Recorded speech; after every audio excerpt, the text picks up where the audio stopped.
Ternyata yang diprank oleh Pak Bahlil itu bukan hanya masyarakat Aceh.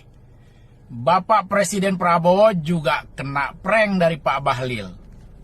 Ya, jadi Bapak itu langsung ya merekam ya. Ini sudah Ahad malam, katanya Hmm. semuanya akan Hmm. terang benderang Hmm. dan kemudian ini di sekeliling saya tetap gelap gulita dan hanya ada penerangan dari cahaya rembulan. Itu bukti loh Iya, seperti itu. iya.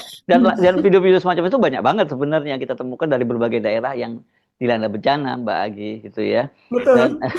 kan sebenarnya kalau pakai common sense saja, karena memang kerusakannya itu sangat masif, itu nggak mungkin kan infrastruktur Iya, PLN itu segera pulih. Dan orang juga paham kok sebenarnya begitu ya.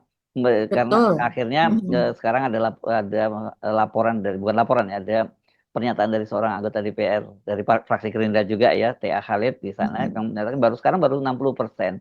Menurut saya 60% pun sebenarnya itu udah angka yang cukup bagus karena kita melihat Iya, infrastrukturnya rusak itu gitu loh. Jadi dilaporkan betul. apa saja adanya gitu tapi Apa membutuhkan adanya, iya, effort betul. yang keras gitu.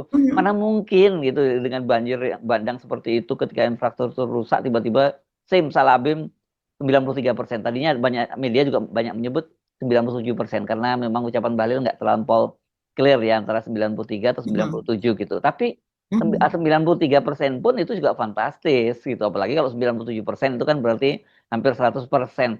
Bayangkan kalau banyak tower-tower seperti yang akhirnya dilaporkan oleh direksi PLN-nya, direktur PLN pun banyak yang karena sungai-sungai itu yang jadi melebar gitu ya, yang tadinya cuma berapa puluh meter menjadi ratusan meter, ya otomatis tower-towernya PLN itu dia terbawa hanyut banjir Iya. dan tidak sederhana membangun tower itu gitu. Jadi yang paling mungkin dilakukan sekarang itu mendatangkan genset besar-besaran ke sana untuk cepat memulihkan supaya Aceh terang kan begitu. Dan itu effortnya gede banget, nggak sederhana. Jadi lebih baik jujur ya. Dan mungkin Iya. kalau dilaporin kepada Pak Betul. Presiden, misalnya Pak baru 60% Pak Presiden, mungkin Pak Presidennya akan kaget gitu. Ya tapi nggak apa-apa presidennya kaget daripada presidennya kemudian dapat data yang salah, Palsu. palsu. Dan saya khawatirnya tiba-tiba ketika di Pakistan ditanya oleh wartawan atau kalau nggak ditanya wartawan ditanya oleh perdana menterinya saya bilang oh sudah aman Pak nggak perlu bikin bantuan lagi deh listrik pun udah 97% kan jadi repot loh seperti itu.